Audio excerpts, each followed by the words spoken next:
నమస్తే, welcome to BRK news. నేను మమత. So ఈరోజు మనతో పాటు సెల్ఫ్ లవ్ కోచ్ నిహారిక గారు మనతో పాటు ఉన్నారు. వారితో మాట్లాడదాం. Hi ma'am. హలో, ఎలా ఉన్నారు? బాగున్నాను. సో మొత్తం రిస్ట్రిక్షన్స్లో ఉండి కొంతమంది చాలా రిస్ట్రిక్షన్స్ పెడతారు. నువ్వు అది చేయకూడదు, ఇది చేయకూడదు, అక్కడికి వెళ్ళకూడదు, ఇక్కడికి వెళ్ళకూడదు అనేసి అని చెప్పి. సో అలాంటి దాంట్లో ఉండి నాకేం కావాలి అనేది మర్చిపోయి ఒక డిప్రెషన్లోకి వెళ్ళిపోయిన వాళ్ళు ఉంటారు. women ఐ కావచ్చు. Was that. నేను అలాంటి స్టేజ్లో నుంచే బయటకు వచ్చాను. సో అలాంటి వాళ్ళు చాలా మంది ఉన్నారు. ఈ విధంగా చూసుకున్న బయట అబ్బాయిల విషయానికి వచ్చేసరికి అమ్మాయిలు అంటే మోస్ట్లీ ఇంట్లో వరకు అక్కడక్కడ స్ట్రెస్ ఫీల్ అవుతూ ఉంటారు.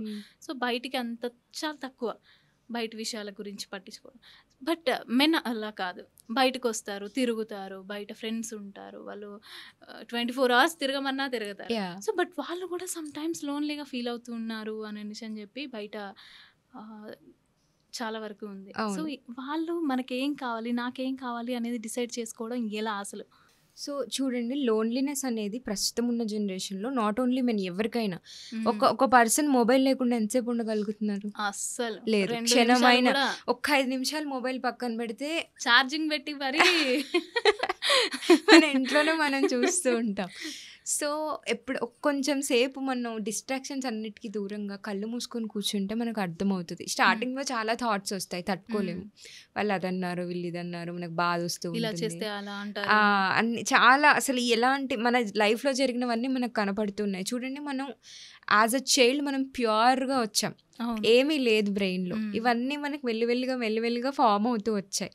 ఎప్పుడైతే మనం 21 days కంటిన్యూస్గా కళ్ళు మూసుకొని కూర్చున్నది, మెడిటేషన్ అనుకోండి, లేకపోతే మైండ్ఫుల్నెస్ అనుకోండి, లేదు అంటే మీరు మెడిటేషన్ చేయలేకపోతే బ్రెయిన్ డంపింగ్ అని అంటాం అనమాట. దాన్ని జర్నలింగ్ అంటాం. జర్నలింగ్ అంటే డైరీ లాగానే రాయడం. జర్నలింగ్ ఇస్ కంప్లీట్లీ ఇంకా హయ్యర్గా వెళ్తే it's a different thing.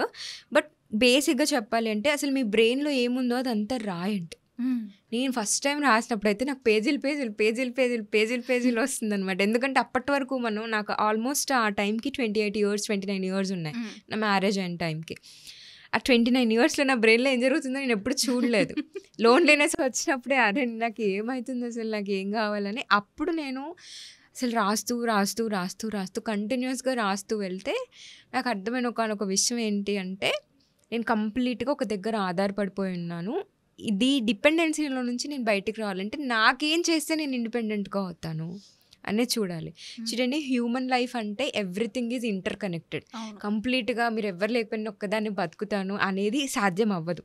But as a this independent life మన లోపల అది ఎమోషనల్గా, మెంటల్గా, లేకపోతే ఫిజికల్ హెల్త్ కానివ్వండి, మన కంట్రోల్లో ఇలాంటివన్నీ ఉంటాయి. అలాంటి వాటికి మనం ఏం చేస్తే హ్యాపీగా ఉంటాము అనేది చూసుకోవాలన్నమాట. సో ఇప్పుడు మీరు చెప్పిన పీపుల్ ఎవరైతే 24/7 బయట తిరుగుతున్నారు కానీ లోన్లీ ఫీల్ అవుతున్నారంటే ఆ లోన్లీనెస్ని తప్పించుకోవడానికి వాళ్ళు బయట తిరుగుతున్నారు. బట్ అది కంటిన్యూ అవుతుంది. ఎప్పుడైతే మనకి లైఫ్ ఒక సిచ్యువేషన్ ఇస్తుందో అప్పుడు అర్థమవుతుంది, ఓ నాకు ఏదో కావాలి అని. లేదు అంటే ఎక్స్ట్రీమ్ సిచ్యువేషన్స్లోకి వెళ్ళి కొంతమంది మనకి లైఫ్ ఎండ్ చేసుకునే వాళ్ళని కూడా మనం చూస్తున్నాము. లేదంటే ఇటు సైడ్ వచ్చి మనకి చాలా ఇప్పుడు స్పిరిచువల్గా కూడా చాలా మంది మాస్టర్స్ చాలా చెప్తున్నారు మనకి. సద్గురు అయినా కానివ్వండి, రవిశంకర్ అయినా కానివ్వండి. నేను నా జాబ్ వచ్చిన కొత్తలో PSSM అంటే పిరమిడ్ స్పిరిచువల్ సొసైటీస్ మూవ్మెంట్, పత్రి సార్ అక్కడ కనెక్ట్ అయ్యాను నేను మెడిటేషన్కి.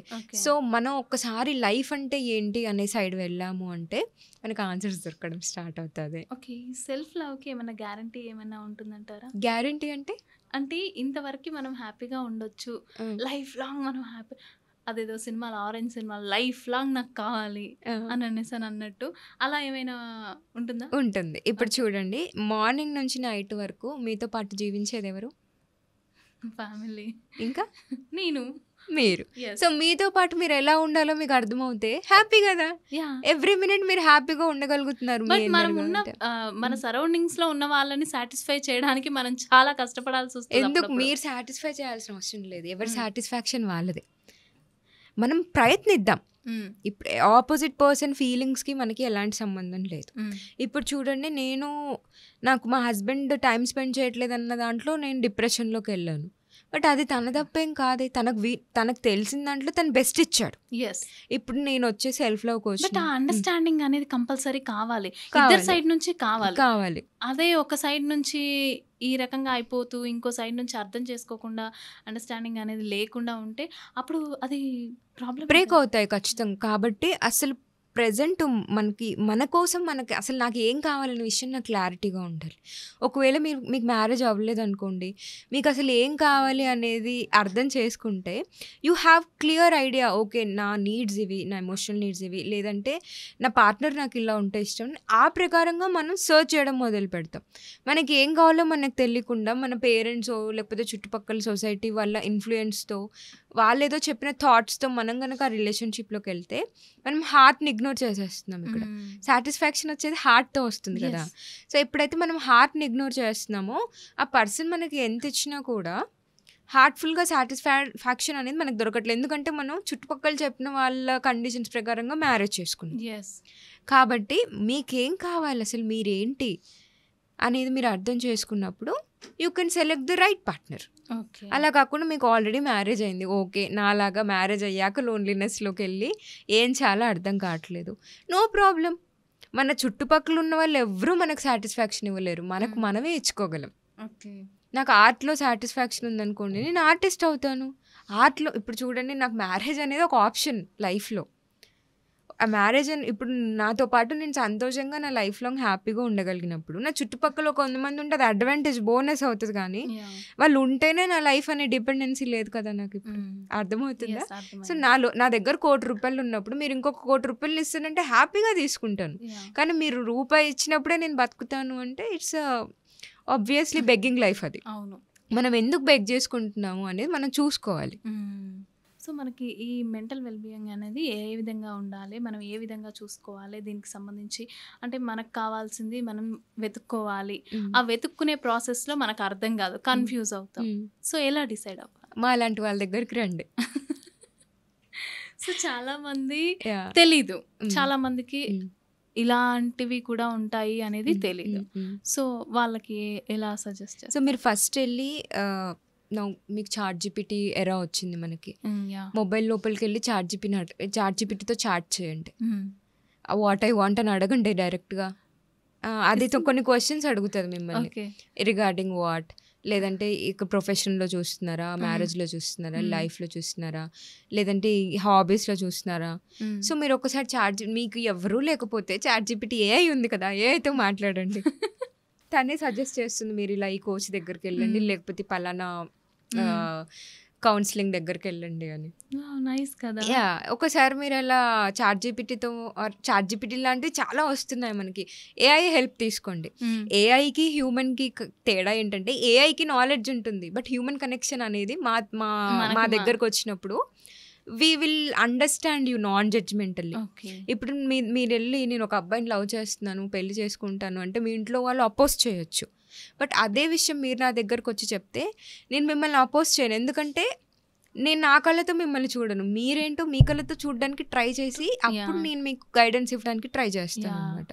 కాబట్టి మీరు ఎవరి దగ్గర అయితే మీలా మీరు ఉంటూ ఎట్ ద సేమ్ టైం మీకు నెక్స్ట్ స్టెప్కి వెళ్ళడానికి ఎవరైతే హెల్ప్ చేస్తున్నారో వాళ్ళ దగ్గరికి వెళ్ళినప్పుడు మీకు క్లారిటీ వస్తుంది.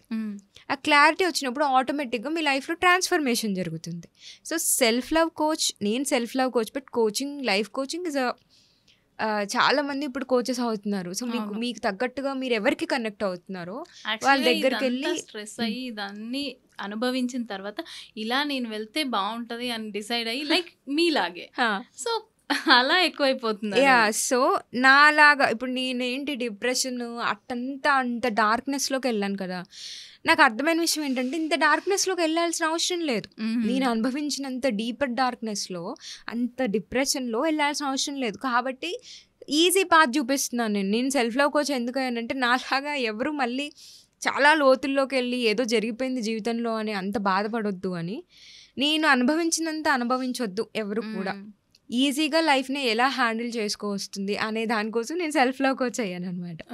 సో నేను మ్యారేజ్ రిలేటెడ్లో ఆ లోన్లీనెస్లో సెల్ఫ్ లవ్ కోచ్ అయ్యాను. కాబట్టి ఎట్ ద సేమ్ టైం నేను గోల్ సెట్టింగ్స్ అన్ని కాన్ఫిడెన్స్ ఎలా బిల్డ్ చేసుకోవాలి లైఫ్లో, ఎమోషనల్గా ఫ్రీడమ్ ఎలా సంపాదించుకోవాలి, మనతో మనం హ్యాపీగా ఉండి మనమే ప్రేమ అయ్యి చుట్టుపక్కలందరికీ ప్రేమ ఎలా పంచాలి, ఇలాంటివన్నీ నేను చెప్తూ ఉంటాను. దానికి 18 year old కనెక్ట్ అవ్వచ్చు, 50 year old కనెక్ట్ అవ్వచ్చు. కాకపోతే మనకి ఎవరు కనెక్ట్ అవుతే మనం హ్యాపీగా మనకు ఆన్సర్స్ దొరుకుతాయి, మన లైఫ్లో నెక్స్ట్ స్టెప్ వేయగలమని అనిపిస్తే వాళ్ళ దగ్గరికి వెళ్ళాలి. నేను ఇక్కడ మీడియాలో మాట్లాడినంత మాత్రాన మీకు ఇష్టం లేకపోయినా, మీరు నేను చెప్పే వాటికి కనెక్ట్ అవ్వకపోయినా, కనపడింది కదా ట్రై చేద్దాము అని అనవసరంగా టైం వేస్ట్ చేసుకోండి. మీకు ఎవరు కావాలో రీసెర్చ్ చేసుకోండి. సో మనకి ఇందులో మనం డిసైడ్ చేసుకునే టైంలో కాన్ఫిడెన్స్ లెవెల్స్ అనేవి ఖచ్చితంగా మనం బ్యాలెన్స్డ్గా ఉంచాలి. లేదు అని అంటే కింద పడినా పడొచ్చు. కాన్ఫిడెన్స్ అంటే ఏంటండి? ఫస్ట్ ఆత్మవిశ్వాసం. అంటే మన పైన మనకు ఉండే ఒక నమ్మకం. అంటే డిస్ట్రాక్ట్ అయిపోతా ఉంటుంది, నేను అలా అనుకుంటున్నాను అనేసి అని చెప్పి. లైక్ మీరు నాకు ఒక ఫ్రెండ్ అనుకోండి, ఇలా వచ్చి నేను ఇలా అనుకుంటున్నాను రా అనేసి అని చెప్పినప్పుడు, అలా ఎందుకు, ఇలా చెయ్యి బాగుంటది అనేసి అని చెప్ప, మేబీ ఇది కరెక్ట్ కాదేమో. ఇక్కడ ఏం జరుగుతుంది, మీ డెసిషన్ మీద మీరు నమ్మకం లేక ఇంకొకరు నా డెసిషన్ సపోర్ట్ చేసి అప్పుడు ముందుకెళ్తాను అనే కన్ఫ్యూజన్లో మీరు ఉన్నారు. సో మీ డెసిషన్ మీద మీకు నమ్మకం కలగాలంటే అసలు మీకు ఆ డెసిషన్ తీసుకోవాలని ఎందుకు అనిపించింది, మీ లోపలికి మీరు వెళ్ళాలి మళ్ళీ. లేదు అంటే మా అలాంటి కోచెస్ దగ్గరికి వస్తే క్లియర్గా కొన్ని క్వశ్చన్స్ వేసి అసలు మీకు ఏం కావాలి, మీరు ఎందుకు ఇది అనుకుంటున్నారు. ఎట్ ద సేమ్ టైం చూడండి, నేను సెల్ఫ్ లవ్ కోచ్ అవ్వకముందు నాకు ఏం కావాలని చాలా ఎక్స్ప్లోర్ చేశాను. నేను యాక్టింగ్ కోర్స్ చేశాను, యోగా టీచర్ ట్రైనింగ్ చేశాను, ప్రాణాయామ టీచర్ ట్రైనింగ్ చేశాను, ఇంకా పెళ్ళికి ముందు అయితే క్యాండిల్ మేకింగ్ అని, క్విల్లింగ్ ఆర్ట్ అని చాలా ఎక్స్ప్లోర్ చేశాను. ఫైనల్గా నాకు నా హార్ట్ సెల్ఫ్ లవ్ కోర్స్లో ఉందని అర్థమైంది. సో మనకి ఎక్కడ ప్యాషన్ ఉంది. సో ప్యాషన్ అంటే ఇప్పుడు చూడండి, యాక్టింగ్ కోర్స్ చేసినప్పుడు నేను ఎందుకు యాక్టింగ్ కోర్స్ అంటే ఆ మూవీస్లో ఆ హీరోయిన్స్ని వాళ్ళందరినీ చూసి వాళ్ళ అలా inspiration is a different thing. But ఏం చేసినా సరే, ఎన్ని సంవత్సరాలైనా సరే దీంట్లో నేను ఖచ్చితంగా టైం స్పెండ్ చేయగలను అనే ఇప్పుడు మీరు యాంకర్ ఎందుకు అయ్యారు, మీకు అది చాలా ప్యాషన్ ఉంది. ఎన్ని సంవత్సరాలైనా సరే నేను యాంకర్గా నేను దృఢంగా నిలబడగలుగుతాను అనే ఆ గట్టిగా ఆ హార్ట్ దృఢంగా మీకు ఇందులో ఉంది కాబట్టి మీరు యాంకర్ అయ్యారు. అలాగే మనకి ఎక్కడ హార్ట్ దృఢంగా ఉందనేది ఎక్స్ప్లోర్ చేయాలి. అప్పుడు మనకి కాన్ఫిడెన్స్ వస్తుంది. ఇప్పుడు నేను ఎవరి దగ్గరికి వెళ్ళి అడగను, నేను సెల్ఫ్ లవ్ కోచ్ అవ్వనా, పేరెంటింగ్ కోచ్ అవ్వనా, లైఫ్ కోచ్ అవ్వనా, న్యూట్రిషన్ కోచ్ అవ్వనా. నాకు సెల్ఫ్ లవ్ కోచ్ నేను ఎవరిని ఇది నా డెసిషన్, నేను స్టార్ట్ చేసుకున్నాను. మా హస్బెండ్ ఫినాన్షియల్గా నాకు కొంచెం కోర్సెస్ చేయడానికి సపోర్ట్ చేశారు, లాట్స్ ఆఫ్ గ్రాటిట్యూడ్. ఆయన్ని కూడా నేను ఎప్పుడు అడగలేదు. నాకు తెలుసు నేను సెల్ఫ్ లవ్ కోచ్ అవ్వాలి అని నేను అయ్యాను, అంతే.